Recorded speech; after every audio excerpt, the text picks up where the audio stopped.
Hi everyone, Gamma back again. A little bit earlier than you probably expected. There was no stream on Wednesday of this week, so apologies for that. There's also the second part of the side effects chronicle that's coming up this weekend. I'll echo what I've said in previous videos and posts since then. If you've seen it and there's a side effect that you wanted some advice on that didn't come up, please don't wait for that video to come out, especially because I'm quite all over the place with uploading. I can be pretty all over the place with it sometimes, so just feel free to get in touch if you want to have a conversation about anything. I'm there for that. I wanted to make a video about something very important that happened this week and sort of the aftermath of it. So I received my first dose of the COVID vaccine this week, which is very exciting, and I just wanted to talk about the process and how I felt. I actually got quite ill from it. If anyone saw the story that I put out yesterday cancelling Wednesday's stream, that's the reason why. That's not to dissuade anyone from going down this route. If anything, it's to do the opposite and try and reassure people who are worried about getting ill from a vaccine, just to sort of put your mind at ease and sort of expedite people's, I guess, thought process so that we can get more people vaccinated in a way. So yeah, I received a text and a letter at the weekend from the NHS telling me that as somebody who's shielded in the past and is clinically vulnerable, that it was now the appropriate time for me to go ahead and book both doses of my vaccine. So I used the government website, which is pretty straightforward to organise. I was able to get my first dose booked in for the day after I went ahead and booked everything, so which is pretty amazing to think that it's at a point now where the infrastructure is there that I can book, considering where we were a few months ago, sort of panicking, trying to get a vaccination in place so that we can start working our way out of this pandemic. It was very, very impressive to think that in a day I could get that booked. So I booked in for the day after, quite early in the morning, for the centre that's just around the corner from my new home. And I was able to, at the same time, book my following jab in April, so I can receive my second dose. So that's all planned.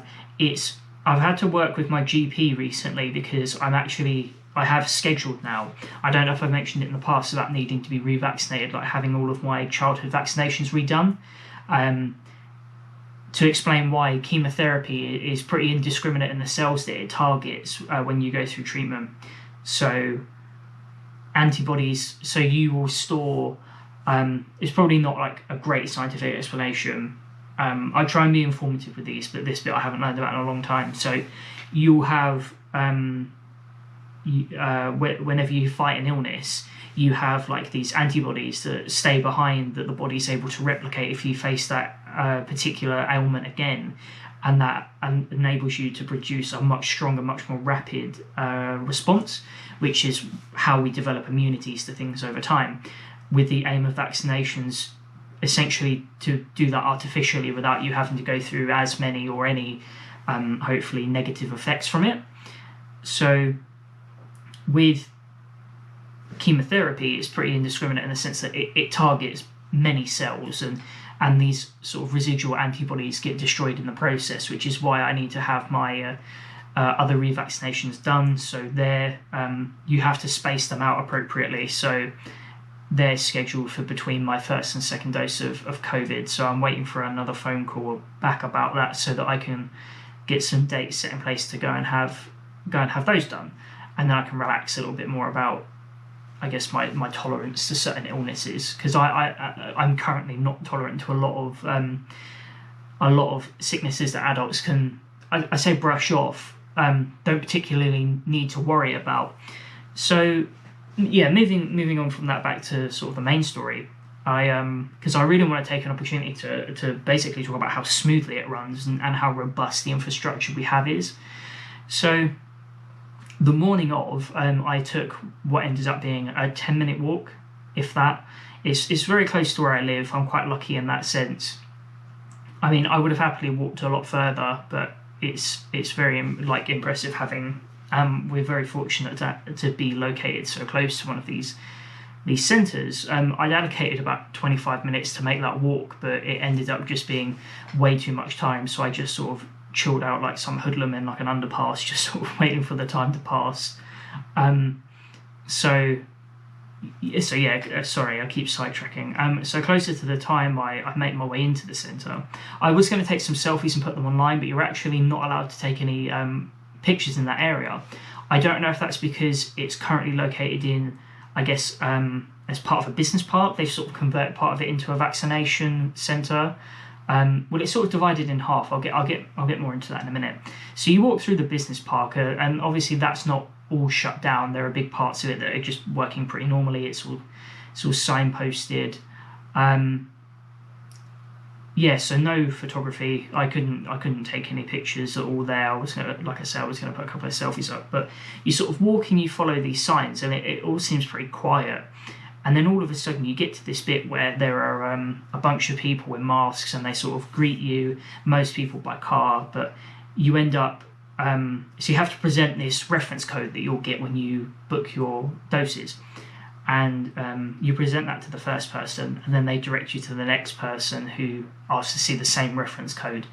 And you end up sort of following this path from the outside, sort of where the cars first enter and where pedestrians can first enter, sort of like this enclosed gated area with a couple of buildings inside, and you follow this path round to the entrance of this building, and at frequent intervals you'll be stopped by somebody who asks to see the reference code, and then they'll direct you along the next patch. So it's not a long walk, but it's very, very thorough, so that only people who are, I guess, meant to be there are there. And you eventually get round into the building. They check it one more time, and then they start checking your details, so confirming your name and all of that, just, you know, like extra layers of security, making sure that you're where you need to be. So you get into this from my impression, because I had a sort of, you don't get much time to look around because it's all very structured and all very organised, so you don't get much of a chance to get a look around, but it looked like it had been an office building of some kind that had been converted from this purpose. So you get led round to this one-way system, and there are plenty of people who are just either checking your reference code or just saying hello and directing you. I think I'll go into this more in a minute, but I definitely think the highlight of the whole experience is how nice everyone was. I think there's very much this sense of people don't gather that much anymore, and to have people gathered in this place where you're vaccinating people and protecting them from this disease, and everyone's collaborating and everyone's in such a good mood just to see other people and knowing that you're there for such a good reason. Like, it's all these little tiny steps towards working our way out of this, like, at risk of sounding like, I don't know, not silly, but it's a beautiful thing. And I felt, I don't know, it was really cool, like, just being able to see people and talk to people. I hadn't spoken to that many people in such a long time, like, let alone in person. And to be walking around and you're just trying to fit in as much conversation as you can, really, when you're going around talking to these people. So I got round and I checked all of my details one last time with somebody who was there with a clipboard and a nurse. And that was probably the most thorough check of my information until I got round to the actual table I was vaccinated at. And they check your address and all of these things. They check, like I said, they check the information you give them. They request more and more the further you get round, and it just keeps getting requested. So it's a very, very thorough procedure. It wasn't crowded at all, I have to say. I was expecting it to be very busy, so I can't speak to how it was with crowd management, but I think it's very safe to say that if they were that efficient at managing like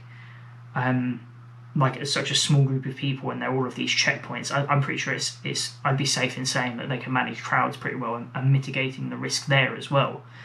So I got sent round into this waiting bit, and it's sort of in this large, perhaps formerly once a conference room, I'm not sure, just like a large hall with tables, and they have, at each of these tables there was probably around anywhere between 8 to 12, all like working in unison and like fairly spaced out. So you would have one nurse who administered the vaccine, and then you would have one person who's sort of like a data entry person who just corroborates all of your information, documents that you've had the vaccine, and just like gives you all of the extra information you need. So I went down and sat in this waiting area, and I was in there less than 10 seconds. I say it's not separate. You see everything that's going on. There's just like this collection of chairs, and I must have been sat down for about 5 to 7 seconds before somebody came around and said, "Oh, it's your time to go and receive the vaccine." And I think it only really dawned on me as I was walking over to that table, like, wow, this is happening. Like, I think I've been pretty lucky, I think, with everything to do with my diagnosis. I had a good prognosis. I had a a good outlook. Everything went as well as it could for me during treatment. And I think during shielding and everything that was going on throughout last year and into this year, I wasn't so worried. So I feel like there was definitely that relief, but there are loads of elderly people and other vulnerable people, and you can just see that emotion, like that weight that is lifted off people when they realise that the danger that's been imposed on them, while it's not entirely faded, you just see the relief in people realising that we're slowly working our way out of this, and it's really cool. So I went down and sat at one of the tables, and both the nurse and the data entry lady, they were both very lovely. I'm really sorry, I forget their names, but they were both really lovely people. Everyone I've met pretty much with the NHS for the last couple of years has been amazing. You can't beat it. It's brilliant. So yeah, I sat down, and it was something that was interesting to me. It was only at this point do they validate your reason for being able to receive the vaccine. So they asked whether I was in one of the vulnerable groups, and like that, that was the assumption that was made, because obviously I booked it, and I said yes, and I explained that I'd been in remission, and that sparked quite a nice conversation about sort of what the last year had been like, really, with avoiding I guess concentrated areas of risk, I guess is probably the best way of putting it. Like you're on eggs, you don't quite do as much as you normally would because you're worried about the risk of infection.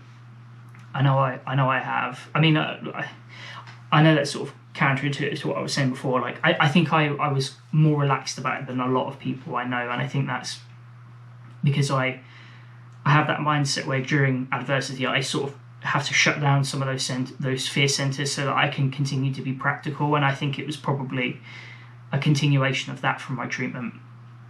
Sorry, I know I keep bouncing back and forth. I always do that when I tell these stories. So yeah, we had a conversation about what the last year had been like, and the nurse said, like, it must be like, she was really happy to hear that I was in remission. She was like, it must be so good, getting this and then being able to relax a little bit, and then soon we'll be able to go out and just live life again. And everyone at that table was just so happy, and we were just having, like, in the brief time we had, we were just having such like a natter and just having a great time and having a laugh, and it was really nice. It was a really lovely moment, and they gave me all of the information I need.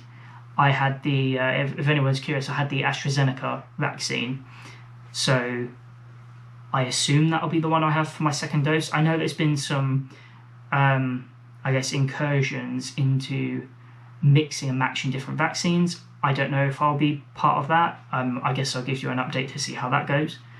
So on the way out, I was, the same people that had greeted me said goodbye, and they directed me in as pretty much a regimented and I guess efficient way as they did on the way out, on the way in as they did on the way out. And I got out again, and I realised, like, it's such a quick process. I was not there for very long at all. I was, I did the walk over there, I got through, I validated all of the info, and I'd been jabbed, and I was out there and on the way home in such a short period of time that it was quite shocking, really. So that was a fantastic experience, actually receiving the vaccine. It was from that evening until, what day is it even today? So it would have been Tuesday evening through Wednesday. Yeah, there we go. I've got my timelines established now. So I would have had the jab Tuesday morning, felt ill Tuesday evening through into Wednesday evening and a bit of this morning throughout today as well. It was really bad Tuesday night though. So I've heard of a few other people with weakened immune systems, so people that have also done chemo or people that have otherwise got impaired immune systems having the COVID vaccine and experiencing what I did. So from sort of the evening time, I had a really rapid onset, and I say really rapid, within the inside of 15 to 20 minutes.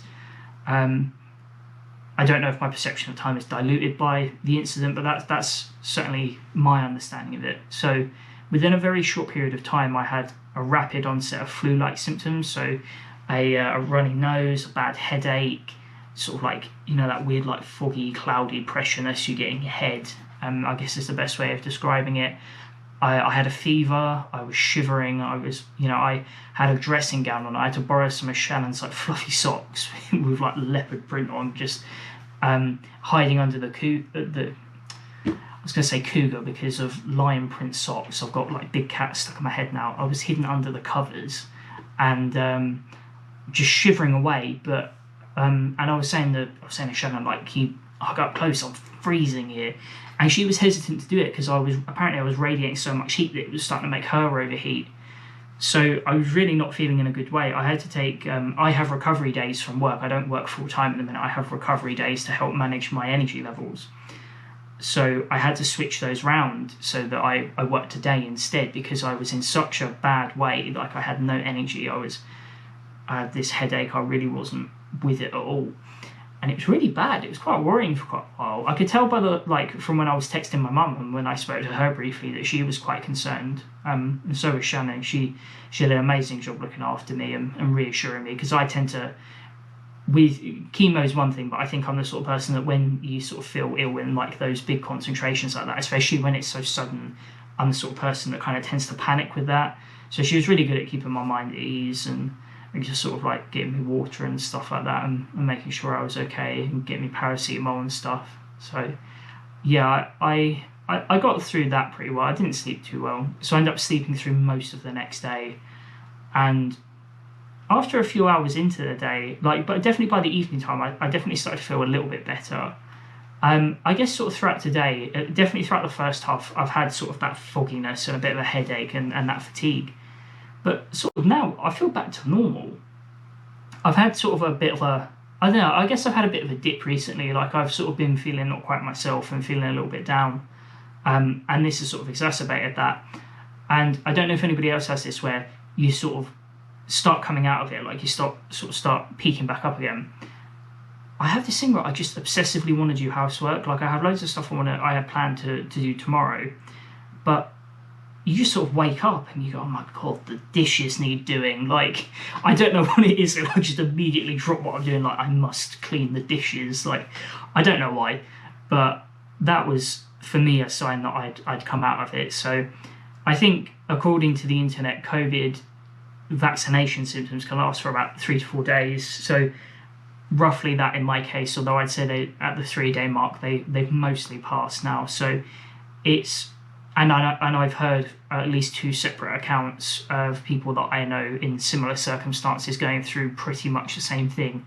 So, and we're all okay. We've come out of it. So I would say that for those in this situation, the immunocompromised or the otherwise vulnerable, there is a degree of chance that you will feel unwell after you've had your vaccination, but for that peace of mind at the very least, and for that added security of having that resistance to coronavirus, I'd say it's unparalleled in the benefit it creates compared to the drawback. So I would definitely say that as soon as you're entitled to it and as soon as you're able to go and receive it, please go and make sure you get your vaccination. I mean, the way things are going, I'm sure we'll be moving on to like some of the younger, less vulnerable groups. So I would say just everyone, just as soon as you can get it, go get the vaccine, and then fingers crossed we can go and get, we can go on.